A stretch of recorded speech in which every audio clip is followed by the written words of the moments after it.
13 y vamos a estar leyendo desde el verso 15 en adelante. ¿Todos lo tienen? Jeremías 13. Sí. Jeremías 13, verso del 15 en adelante.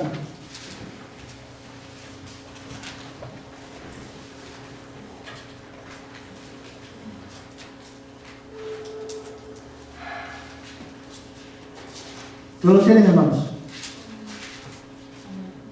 Vamos a leer hasta el 19 específicamente. Jeremías 13, del 15 al 19.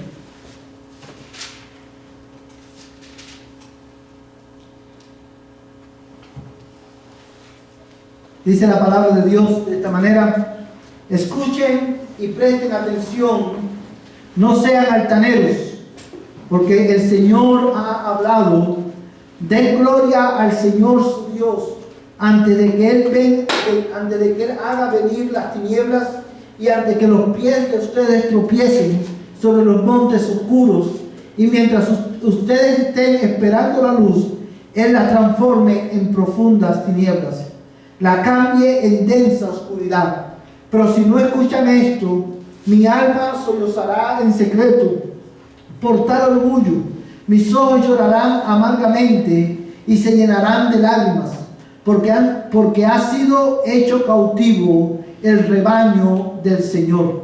Diga al rey y a la reina madre: humíllense, siéntense en el suelo, porque han caído de sus cabezas su hermosa corona. Las ciudades del Neguet han sido cerradas y no hay quien las abra. Todo Judá ha sido llevado al destierro, llevado al cautiverio en su totalidad. Vamos a leer nuevamente, hermano, el verso 19. Vamos a leer nuevamente el verso 19. Dice: las ciudades del Neguet han sido cerradas y no hay quien las abra.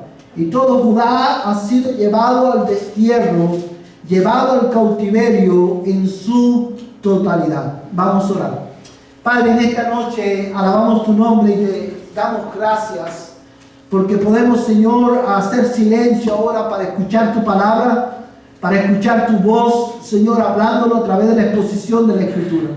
Eterno Padre Celestial, en esta noche venimos delante de ti, Señor, confesando que de todas nuestras necesidades, nuestra mayor necesidad es, Señor, la necesidad de escuchar tu voz a través de tu palabra. Señor, guíanos a lugares de delicados pastos esta noche.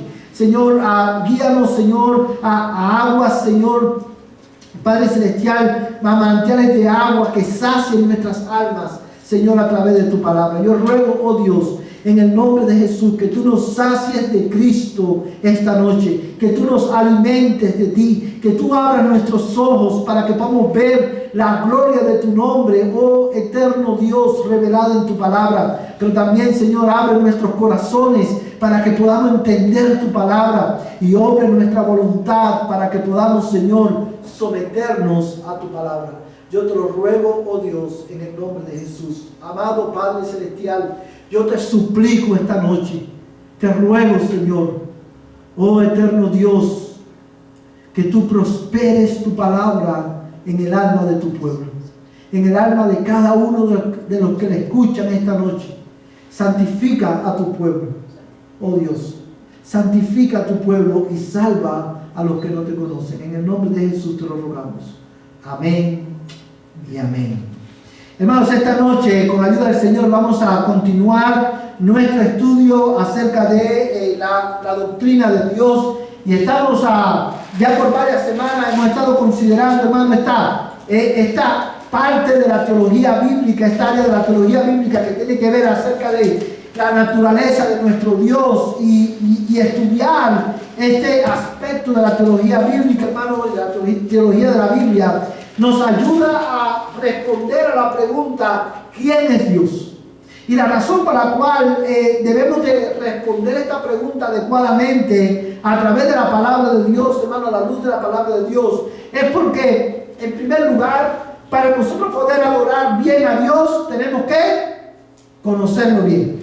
Tenemos que conocer al Dios de la Biblia tal y como Él se ha revelado. Y yo, hermano, quiero una vez más hacer énfasis en la importancia y en la relación que hay entre conocer bien al Dios de la Biblia para poder adorarlo como Él demanda y para poder adorarlo correctamente. De hecho, hermano, nosotros creemos a la luz de la palabra de Dios que la adoración bíblica, la adoración que a Dios le agrada, es la adoración, hermano, que ofrecemos a Él por medio de Jesucristo en conformidad a la revelación que Él ha hecho de sí mismo. Y una de las implicaciones de esto, hermano, es que si nosotros adoramos a un Dios que no conocemos, o no conocemos al Dios de la Biblia, cuando venimos el domingo a adorar o cuando adoramos en nuestras casas, ¿estamos adorando a quién? A cualquier otro Dios. O sea, eso sería una adoración idólatra, porque no estamos adorando al único Dios verdadero. Y hermano, la semana pasada estuvimos considerando uno de los atributos más complejos quizás, hermano, de todas las características de Dios. Y ese atributo que estuvimos considerando, ¿cuál fue?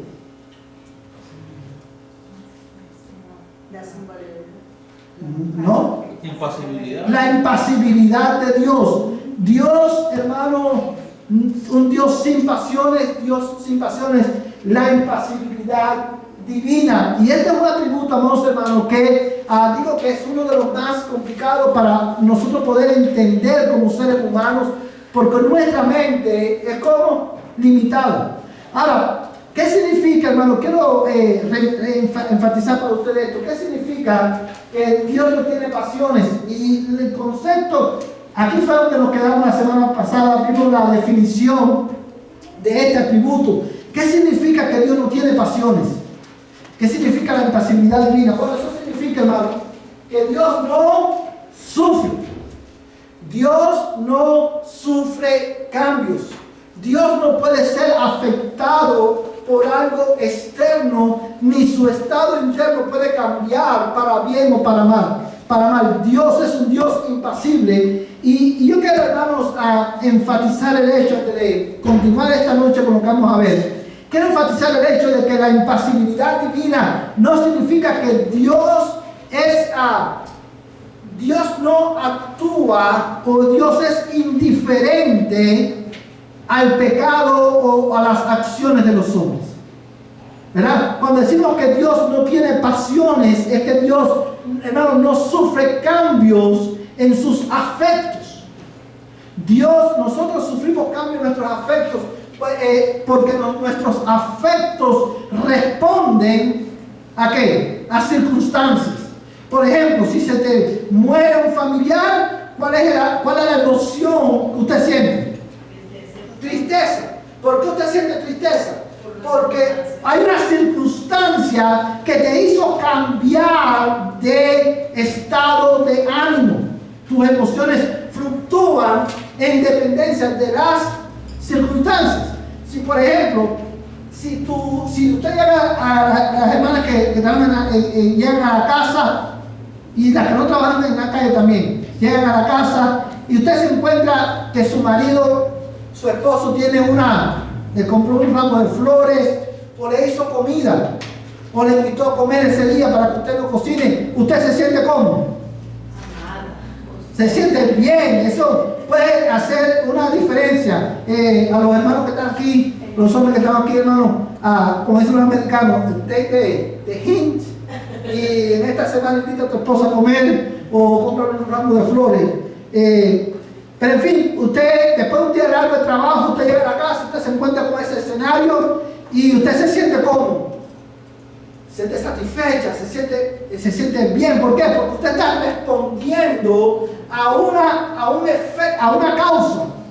Pero si usted, hermano, en ese momento, usted está muy feliz, usted puede estar muy feliz, y de momento, hermano, sale a la luz de que su esposo accidentalmente, y en esto no agarra el hint, hermano, accidentalmente le chocó el carro o le pusieron un ticket de 300, $500. ¿Usted cómo se va a sentir en ese momento? ¿Para qué me vas a ir? O sea, pasas de alegría a enojo. ¿Por qué? Porque tú estás respondiendo. Cuando estabas alegre podías decirle, te amo mucho, mi amor. Pero cuando estás enojada, dice, como quisiera, ¿verdad? Ahora, Dios no es así. A eso es lo que se refiere el hecho de que Dios no tiene pasiones. Dios no sufre cambios en sus afectos. Porque, hermano, y vamos a ver por qué más adelante también. Y uno de los pasajes que enseña esto con mucha claridad es precisamente el pasaje que acabamos de leer. Yo quiero que tú veas cómo la impasibilidad divina se pone de manifiesto en este pasaje de Escritura que nos enseña tanto acerca de nuestro Dios. Yo quiero que tú mires nuevamente en Jeremías capítulo 13. Y vamos a leer, hermano.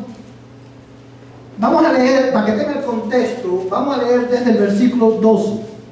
Jeremías 13, 12 dice: también le dirás estas palabras, así dice el Señor, Dios de Israel, todo cántaro se llenará de vino, y cuando ellos te digan, ¿acaso no sabemos bien que todo cántaro ha de llenarse de vino?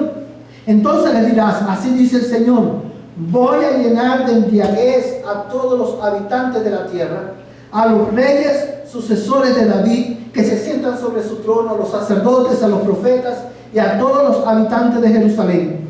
Los estrellaré unos contra otros, los padres y los hijos por igual, declara el Señor, no tendré piedad. Escucha esta expresión, no tendré piedad, ni lástima, ni compasión para dejar de destruirlos. ¿Quién está hablando aquí, hermanos? Dios. Y dice el verso 15, escuchen y presten atención, no sean altaneros. En otras palabras, lo que está diciendo, escuchen, presten atención, no sean orgullosos. Otras traducciones dicen, porque el Señor ha hablado. Den gloria al Señor su Dios, antes que Él venga, haga venir las tinieblas, y antes que los pies de ustedes tropiecen sobre los montes oscuros, y mientras ustedes estén esperando la luz, Él la transforme en profundas tinieblas, la cambie en densa oscuridad. Fíjate lo que Dios está diciendo a través del profeta Jeremías. Dios le está anunciando, ¿qué cosa? Juicio. Dios le está anunciando, hermano, que no va a tener compasión de ellos, que no tendrá lástima, y que no tendré ni compasión para dejar de destruirlos. Y mira, hermano, cómo en medio de ese anuncio del juicio, mira lo que Dios le dice a su pueblo. Dios le dice, escuchen, a través del profeta Jeremías, escuchen y presten atención, no sean orgullosos. ¿Por qué Dios iba a destruir la nación? ¿Por qué Dios, hermano, no iba a tener lástima de ellos? Por su continuo pecado, por el orgullo y la soberbia de la nación. Soberbia que se ponía de manifiesto en el hecho de que ellos vivían como si ellos mismos fueran sus propios dioses. Ellos habían dejado al único Dios verdadero y se habían vuelto a la adoración de ídolos. Habían profanado, cuando ves la historia de la nación de Israel, te das cuenta que habían profanado el día de reposo.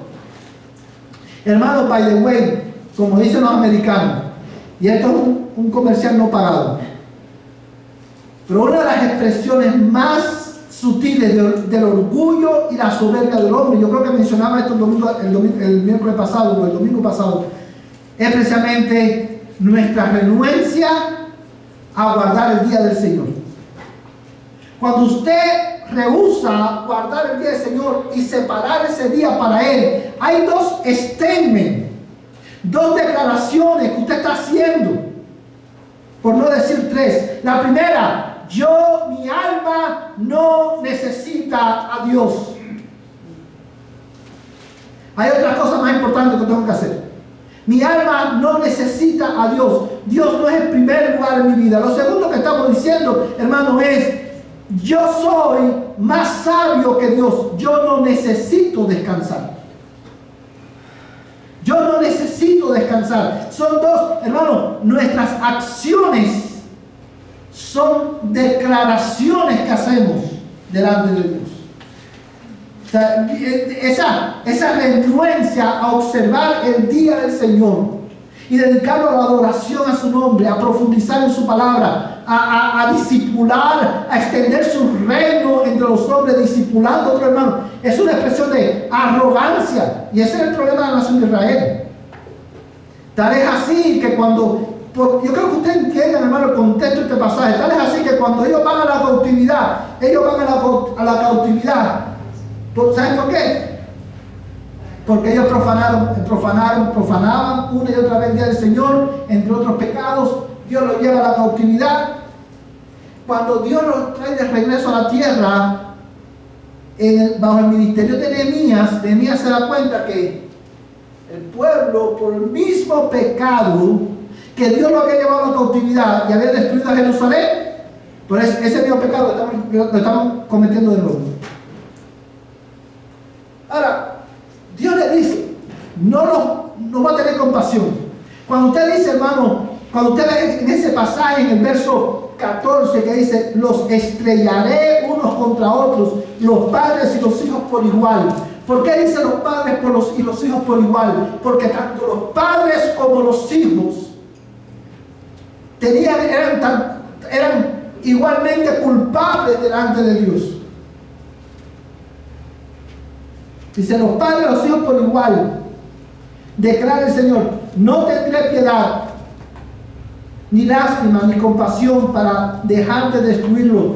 Estas declaraciones no son las declaraciones de un Dios cuyas emociones están hirviendo o están fuera de control. Estas declaraciones no son declaraciones que brotan de un arrebato de ira y de enojo. Estas son declaraciones de la perfecta justicia de Dios. Ese era el castigo que ellos merecían.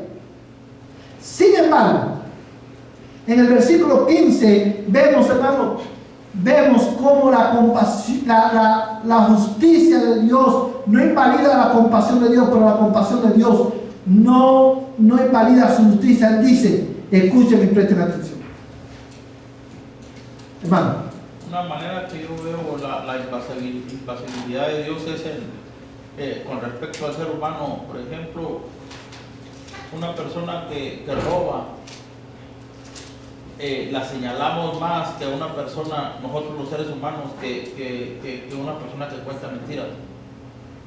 Y ante Dios, el pecado es pecado, y para nosotros los seres humanos, contó una mentira porque era una mentira piadosa, y si me robó a mí, no, pues ese es un ladrón y hay que meterlo en la cárcel.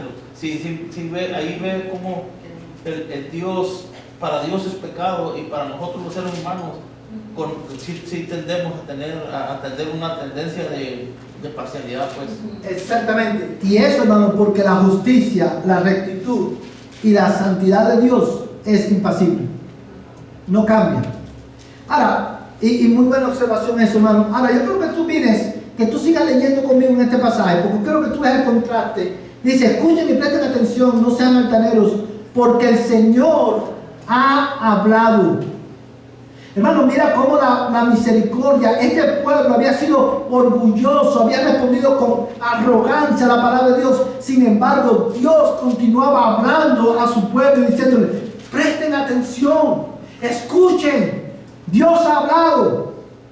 Y dice el texto, hermano, en el verso 16, den gloria al Señor su Dios, antes que Él venga, antes de que Él haga venir las tinieblas y antes de que los pies de ustedes tropiecen. ¿Qué significa esto, hermano? Dios está llamando a su pueblo una vez más al arrepentimiento. Denle gloria a Dios antes que Él haga venir tinieblas sobre ustedes. Y eso en el contexto de que ya Dios había dicho, no tendré piedad, no tendré compasión, no tendré lástima, los extrañaré a todos. Escuchen.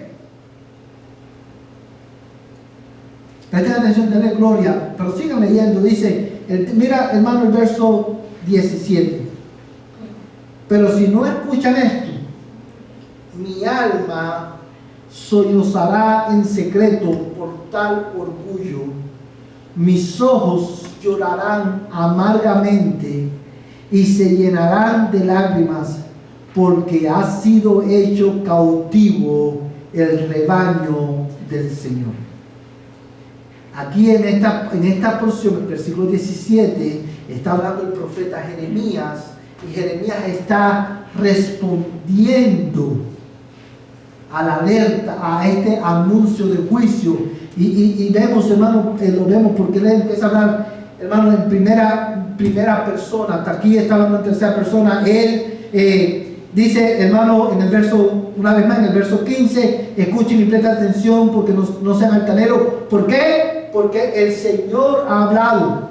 Den gloria al Señor. Ustedes ven cómo habla en tercera persona, pero aquí en el verso 17 dice, pero si no escuchan esto, mi alma sollozará en secreto por tal orgullo. Dice, mis ojos llorarán amargamente y se llenarán de lágrimas, porque ha sido hecho cautivo el rebaño del Señor. Hermanos, yo quiero volver a este pasaje en un momento, pero yo creo que tú pienses cuál fue la respuesta de Jeremías a la situación de Israel. Ante la gravedad del asunto, Jeremías lloró amargamente. Yo una vez más, ahorita vamos a volver a este pasaje. Pero yo creo que tú veas, si tú puedes ver en ese pasaje la impasibilidad de Dios. Dios, hermano, está llamando a su pueblo a qué. Le está anunciando, los voy a destruir. Pero en medio de los juicios, él no es dominado. Ese pueblo, al igual que nosotros, merecía que ahí mismo ya terminaran. Que terminaran con ellos. Este pueblo no sirve, esto es pérdida total. Vamos a terminarlos. Pero sin embargo, Dios tuvo compasión y le dice, presten atención. No sean orgullosos. Denle gloria. Y esta expresión, antes que Él haga venir las tinieblas y antes que los pies de ustedes tropiecen, hermano, está hablando de que todavía en la compasión y misericordia de Dios le está dando una oportunidad al pueblo de arrepentirse y volverse a Él y darle la gloria a Él. ¿Usted sabe por qué? Hermano, usted sabe, aleluya, usted sabe por qué el arrepentimiento es posible.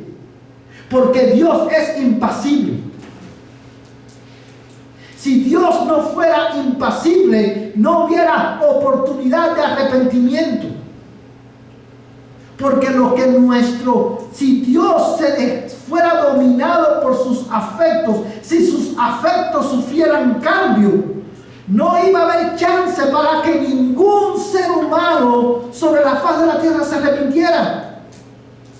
No iba a haber chance, no iba a haber, hermano, la razón, aleluya. Mi alma alaba al Señor. La razón por la cual hay un nuevo pacto es porque Dios es impasible. ¿Usted sabe por qué, hermano? Porque en el primer pacto, en el pacto de obras, Dios hace un pacto con el pueblo. Antes de seguir con esto, hermano, le va a dar el lugar a la hermana Ariela para que no se le vaya la idea, hermano. Está muy parecido esta parte que está leyendo usted a Jonás. Pues es un libro muy corto y muy conocido por mucha gente, pero lo que hay mucha similitud en cuanto a Jonás, que fue mandado por Dios y luego él en desobediencia hacia otra parte, y bueno, es una historia. Pero al final del libro habla sobre se molesta Jonás porque al final Dios perdonó al pueblo, porque el pueblo se arrepintió. Entonces les externó Jonás al rey y les dijo, van a venir destrucción y todo, y va por completo. Entonces dijo exactamente lo que Dios dijo. Entonces el rey pues mandó el mandato y todo, y dijeron, hicieron ayuno, oración y pues, todo lo que tenían que hacer conforme a lo que Jonás les estaba diciendo, y sí hubo arrepentimiento. Entonces, en ese punto es de que ya tenía un mandato también, está hablando de la impasibilidad. Sí, entonces, y como también al final del libro me llama la atención cómo dialoga con Jonás, porque al final, cosa curiosa, él se molesta y todo, y dice, no, hasta por la planta que se secó y que la hizo crecer un día y 24 horas se murió y se mostró esto tanto. Entonces, a lo último me llama más la atención que le dice, una planta es una planta, ¿cómo no voy a salvar 120,000 personas, que es la que iban a morir? Entonces, le da su diálogo y le da en esa parte de la Biblia. Pero le digo yo cómo habla también Jonás y le dice, porque yo sé que tú eres lento para la ira y grande misericordia. Así es, hermano. Y Dios, hermano, y es por eso una vez más, es por eso que hay oportunidad de arrepentimiento y por eso hay un nuevo pacto. Porque en el primer pacto, hermano, en el pacto de obras, Dios, hermano, le dijo, ¿qué decía el pacto de obras? Haz esto y vivirás. Pero ese pacto, hermano, Israel, como todos nosotros, fallaron miserablemente en cumplirlo. Y tenemos a Jonás, hermano, que le dice Jonás, tenemos a Santiago, que Santiago dice, si tú violas uno de los mandamientos, te haces culpable de todo. La ley fue dada para mostrarnos nuestro pecado, para mostrarnos cuánto necesitamos un Salvador. Sin embargo, hermano, cuando Dios le dio la ley al pueblo, y eso es el pacto de obra con el pueblo falló. ¿Qué tú crees que merecía el pueblo? Morir. Haz esto y vivirás. Tú tienes Deuteronomio 28 que habla, hermano, de las consecuencias de la obediencia o la desobediencia. Y Dios dice, si tú obedeces, te voy a prosperar, te voy a bendecir, y da una lista. Pero si desobedeces, tácata. Sin embargo, hermano, Dios hace un nuevo pacto. ¿Por qué? En este nuevo pacto, Dios dice, ahora ya no voy a escribir la ley en una tabla de piedra. Ahora voy a escribir la ley en sus corazones, para que puedan obedecer. Y les voy a dar mi espíritu.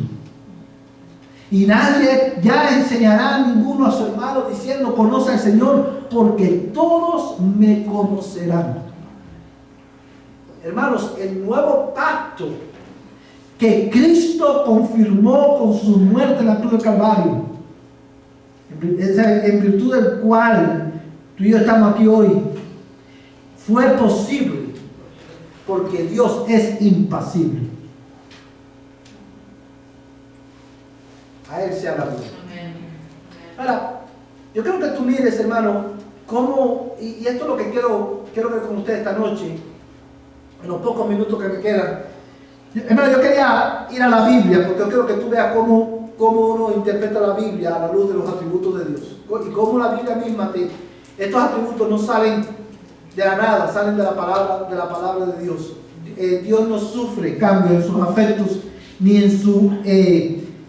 por algo externo, ni su estado interno puede cambiar ni para bien ni para mal. Ahora, hermanos, quiero que tú mires esta noche conmigo la impasibilidad de Dios y su relación con otros atributos divinos. Y vamos a estar mirando específicamente cómo la impasibilidad de Dios se pone de manifiesto, hermano, o se relaciona con la inmutabilidad de Dios, con la seidad de Dios y con la simplicidad de Dios. ¿Se acuerdan que ya vimos estos atributos, verdad? Ahora, cada uno de estos, hermanos, quizás, hermanos, una vez más, precisamente porque nuestra mente es finita, nosotros no podemos comprender ni describir a la perfección cómo se relacionan cada uno de estos atributos. Sin embargo, si pudiéramos hacer de alguna manera la impasibilidad de Dios, hermano, es la corona de estos atributos.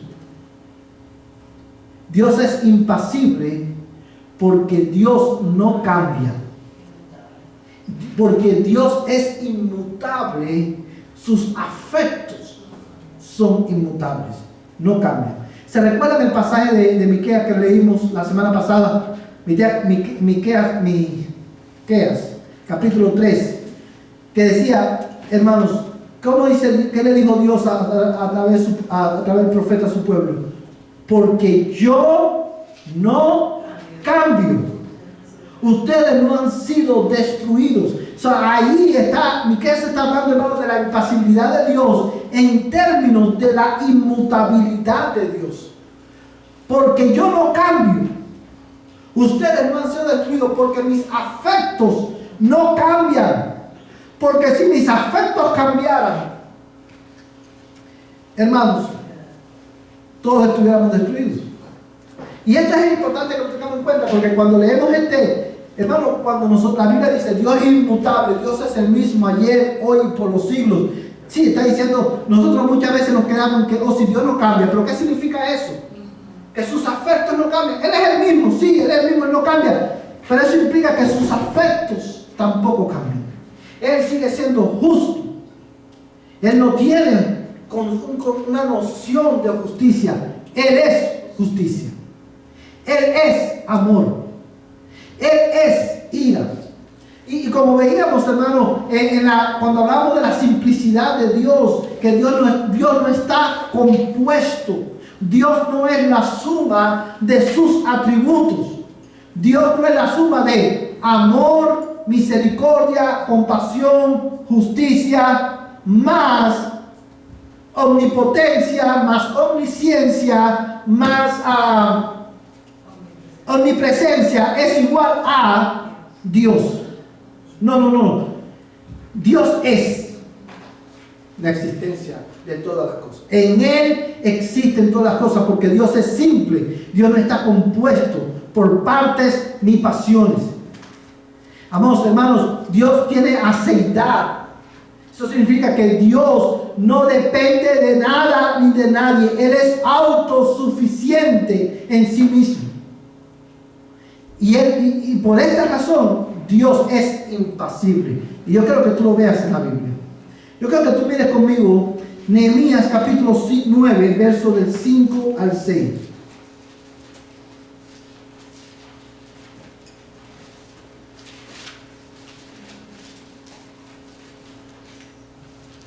Nehemías capítulo 9, verso del 5 al 6. ¿Todos lo tienen, hermano?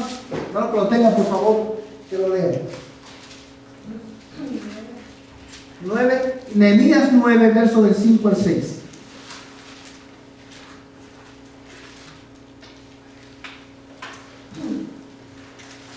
Dice, entonces los levitas, Jesúa, Cadmiel, Bani, Hazanías, Serebías, Jodías, Sebanías y Petaías dijeron, levantaos, bendecid al Señor nuestro Dios por siempre y para siempre. Sea bendito tu glorioso nombre y exaltado sobre toda bendición y alabanza. Solo tú eres el Señor. Tú hiciste los cielos de los cielos con todo su ejército, la tierra y todo lo que en ella hay, los mares y todo lo que en ellos hay. Tú das vida a todos ellos, y el ejército de los cielos se postra ante ti. Amén. Yo creo que por cuestión de tiempo no vamos a profundizar mucho en ese versículo. Sin embargo, yo creo que tú notes una declaración que hay aquí, bueno, hay varias declaraciones, pero hay una que es muy importante. El versículo 5 dice, sea bendito, ¿tu qué? Tu glorioso nombre, y exaltado sobre toda bendición y alabanza. Hermanos, en esa declaración está implícito, de manera implícita, hermano, expuesta la simplicidad de Dios, la unicidad de Dios. Más bien, Dios es único. ¿En qué lo vemos? En que su nombre es glorioso, pero también dice, y exaltado sobre toda bendición y alabanza. No hay otro como Él. ¿Sí lo puede ver, hermano? No hay otro como Él. Dice, solo tú eres el Señor. Una vez más está hablando de qué, hermano. Mira cómo en esta porción pequeña se resumen casi todos los atributos de Dios que hemos visto hasta ahora. su unicidad, su singularidad. No hay otro como Él. Él es exaltado sobre toda bendición y alabanza. Si tú estás en Cristo y tú conoces a Dios, tú estás completo en Él. Por eso el salmista en el Salmo 16, que el miércoles que viene, hermano, vamos a retomar el Salmo 16 en nuestro tiempo de oración, pero el salmista en el Salmo 16 decía, las cuerdas me han caído en lugares deleitosos, y él dice, es hermosa la heredad que me ha tocado. ¿Quién es la heredad de David? Dios. ¿Por qué David dice, es hermosa la heredad que me ha tocado? Porque Dios, el Dios que nosotros adoramos, el Dios que nos ha salvado, hermano, es un Dios único, singular, no hay otro como Él. Él es exaltado sobre toda alabanza, sobre toda bendición. Él es mayor que... Hermano, tú te has puesto a pensar lo que eso significa. Él es mayor, Él está por encima de toda bendición que tú puedas recibir.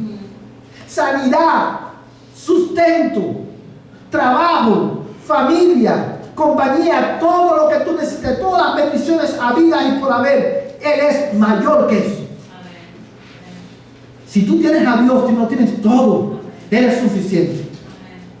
Solo tú eres Señor. Tú hiciste los cielos de los cielos con todo su ejército, y la tierra y todo lo que en ella hay, los mares y todo lo que en ellos hay. Y mira esta declaración: tú das vida a todos ellos. Ahí nosotros vemos una declaración, está de una manera implícita, está la aceidad de Dios. Él no necesita de nada. Él no necesita de nadie. Él da vida a todos. Él es la fuente de la vida. ¿Cómo no vamos a adorar a un Dios como este, hermano?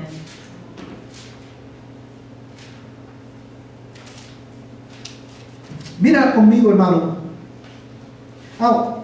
No puedo pasar al próximo texto sin leer la última parte de esta porción. Dice, y el ejército de los cielos se postra ante ti.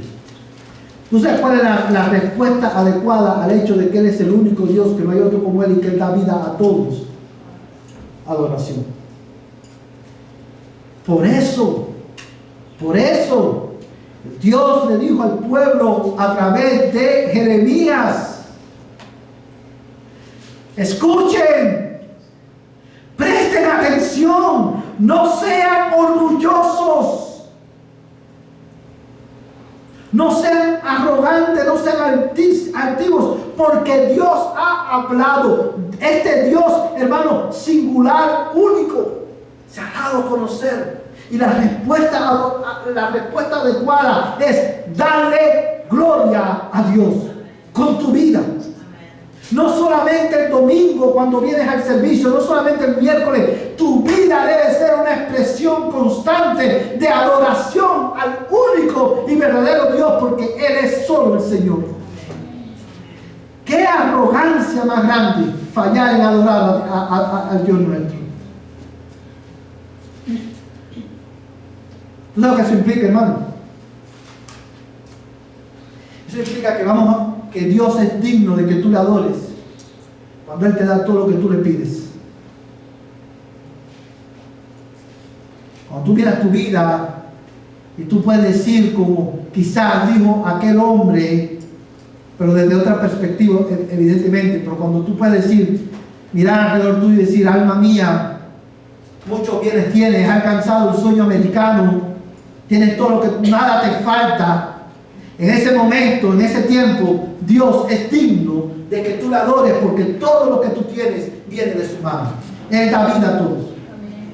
Pero cuando tú estás en una cama de enfermedad, cuando tú no te puedes valer por ti mismo, cuando todo tu mundo se está desquebrajando y toda tu vida se está haciendo pedazo, cuando la tristeza envuelve tu corazón y sobrecoge tu alma, y tu alma llora amargamente por tus circunstancias, tu único consuelo en ese momento es que el Dios que tú adoras es un Dios impasible, que Él sigue siendo siendo amor, compasivo, bondadoso contigo. Y en ese momento, en medio de tu tristeza, en medio de tu agonía, de tu aflicción, Dios es digno de que tú le adores. De que tú le adores. Cuando estamos contentos y alegres, hermano, y Dios, porque Dios nos ha dado todo lo que necesitamos, y estamos viviendo tiempos de abundancia, adoramos a Dios no solamente con nuestra vida, pero también con cánticos de gozo en nuestros labios. Pero cuando estoy profundamente triste, incapacitado o, hermano, limitado, cuando lo he perdido todo, evidentemente en ese momento mi alma no va a tener ni el ánimo ni la fuerza para cantar. Pero en ese momento nosotros adoramos, decimos: Señor, tú das vida a todos, ten compasión de mí. Yo necesito de ti. Como un mendigo se separa delante de otra persona y suplica: por favor, dame algo de comer, que tengo hambre, por favor, dame de comer. De esa manera, porque yo sé que Él es el único Dios, porque yo sé que Él es inmutable, porque Él es impasible, porque Él es un Dios simple, porque Él es el Dios de toda aceidad. Yo vengo delante de Él y digo: Señor, yo estoy triste, yo estoy sobrecogido de tristeza. Es tanta la tristeza y la depresión que no puedo ni abrir mis ojos, Señor, pero yo vengo delante de ti porque tú eres Dios. Vivifícame conforme a tu palabra. Esa es una expresión de adoración al Dios impasible, porque de Él viene la vida. Y la respuesta adecuada es adorar. Oh, hermano, esto es tan profundo que pudiéramos estar aquí 3 o 4 domingos de miércoles más en este atributo. Pero vamos a seguir. Job, hermano, 35, versos 6 al 7. Libro de Job, capítulo 35, versos 6 al 7.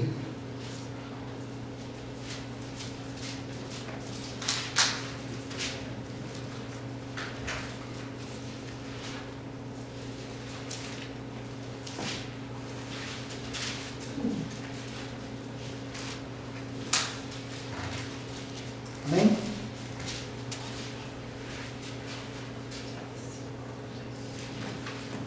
Hermano, que lo tenga, por favor, que lo pueda leer.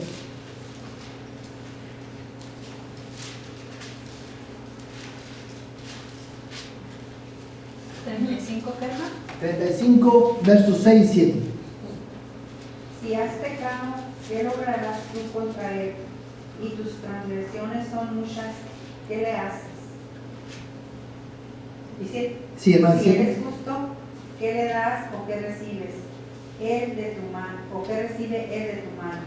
Amén. Hermano, ¿qué atributo nosotros vemos ahí de Dios? Aceidad. Y mira lo que está diciendo, aceidad, y mira la aceidad y la impasibilidad de Dios. Si tú pecas contra Él, si has pecado, ¿qué lograste contra Él? Hay un texto que no recuerdo ahora mismo la cita exacta, pero a mí me gusta mucho, que dice Dios: los que me odian aman la muerte. Porque si pecamos, quien nos dañamos somos nosotros mismos. Si tú dices ahora: yo no quiero adorar a Dios, yo confieso que no hay Dios, yo soy mi propio Dios. Dios no deja de ser impasible. Dios no deja de ser el único y exclusivo Dios. Dios no deja de ser Dios. Si pecas, si rehusas darle gloria, ¿qué logras contra Dios? Por eso la Biblia dice, hermano, en el Salmo 14, dice: el necio en su corazón no hay Dios. Por eso dice el Salmo 2, que los reyes y los pueblos se juntarán, vendrán unidos y conspirarán contra el Señor y contra su ungido, diciendo: rompamos de Él sus cuerdas, echemos de nosotros sus cuerdas, rompamos sus cadenas. Y dice la Biblia, hermano, el Señor se reirá de ellos. ¿Qué hace el hombre cuando peca? ¿Qué le haces a Dios? Nada. transgresiones son muchas. ¿Qué le haces? Pero mira aquí la contrapartida. Si eres justo, ¿qué le das? ¿O qué recibe Él de tu mano? Una vez más, esto para decir que cuando tú vienes el domingo aquí a la iglesia, o el miércoles, cuando tú estás en tu casa leyendo la Biblia llorando, tú no estás haciendo a Dios más glorioso. Dios te ha llamado a adorarle porque Él es digno y Él reclama toda la adoración porque Él es Dios, pero también para hacerle bien a tu alma, porque tú fuiste creado para adorar, para adorarlo a Él. Si puedes ver cómo se entrelazan la impasibilidad de Dios con su inmutabilidad, su aceidad y su simplicidad. Este es un Dios glorioso. Yo quiero en 2 minutos, que ya se nos fue el tiempo, hermano, pero quiero avanzar en este tópico. Yo quiero que tú consideres conmigo brevemente, y evidentemente quizás en otras oportunidades vamos a profundizar más en este tema, pero yo no quiero terminar este atributo de Dios sin resaltar el hecho, hermano, porque ahorita decíamos que el nuevo pacto era posible. ¿Por qué? Porque Dios es impasible. Ahora, yo creo que tú mires el contraste y la relación que hay entre la impasibilidad de Dios y la encarnación. ¿Te recuerdas que ahorita decíamos que la respuesta adecuada a esta verdad cuál es? Adorar. Oh, hermano, en la encarnación de Cristo es mucho más gloriosa a nuestra mente, nuestro entendimiento, cuando miramos y entendemos la encarnación de Cristo a la luz de la impasibilidad de Dios. Y te explico por qué. Porque en la encarnación, por amor, el Dios impasible, que no sufre cambio en su ser interno, no sufre cambio, no es afectado, sus afectos no sufren cambio. En la encarnación, el Dios impasible se hizo pasible.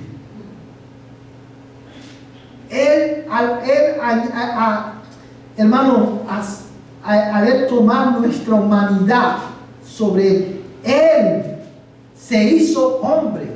El Dios impasible se hizo hombre para poder sufrir en tu lugar. Porque Dios no puede sufrir.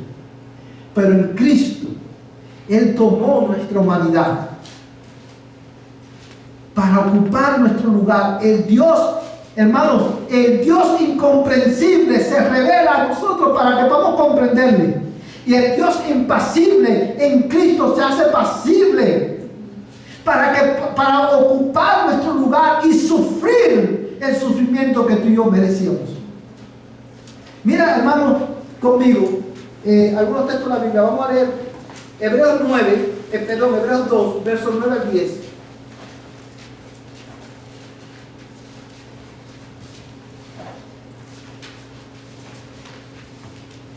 Aleluya. Hebreos 2, versos 9 al 10. ¿Todos lo tienen, hermano?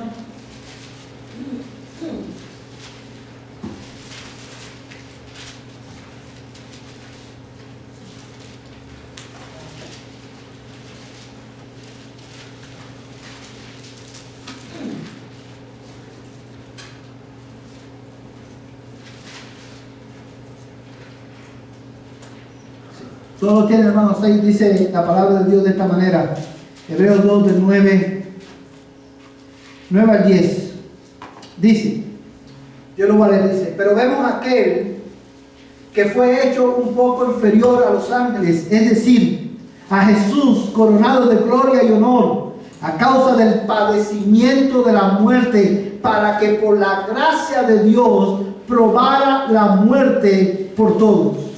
Porque convenía que aquel para quien son todas las cosas y por quien son todas las cosas, llevando muchos hijos a la gloria, hiciera perfecto por medio de los padecimientos al autor de la salvación de ellos. Cuando dice el autor de los Hebreos, que hermano, en el versículo 11, cuando dice en el verso 10, perdón, dice, porque convenía, escucha esta palabra, convenía, que aquel para quien son todas las cosas y por quien son todas las cosas, llevando muchos hijos a la gloria, hiciera perfecto por medio de los padecimientos. Esa expresión, hiciera perfecto, no está diciendo que Cristo necesitaba ser perfeccionado, sino que lo que está diciendo es que convenía que, hermano, para llevar muchos hijos a la gloria, Cristo viniera a ser el mediador adecuado,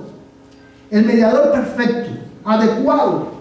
Es la palabra, la idea detrás de esa palabra. Dice, por medio de los padecimientos al autor de la salvación de ellos. Mira, hermano, el versículo 14. ¿Todos lo tienen ahí, hermano? Dice, así que por cuando los hijos participan de carne y sangre, también Jesús participó de lo mismo para anular mediante la muerte el poder de aquel que tenía el poder de la muerte, es decir, el diablo. Y librar, verso 15, a todos los que por el temor a la muerte estaban sujetos a esclavitud durante toda la vida. Porque ciertamente no ayuda a los ángeles, sino que ayuda a la descendencia de Abraham. Verso 18, pues por cuanto él mismo fue tentado en el sufrimiento, es poderoso para socorrer a los que son tentados. ¿Saben por qué?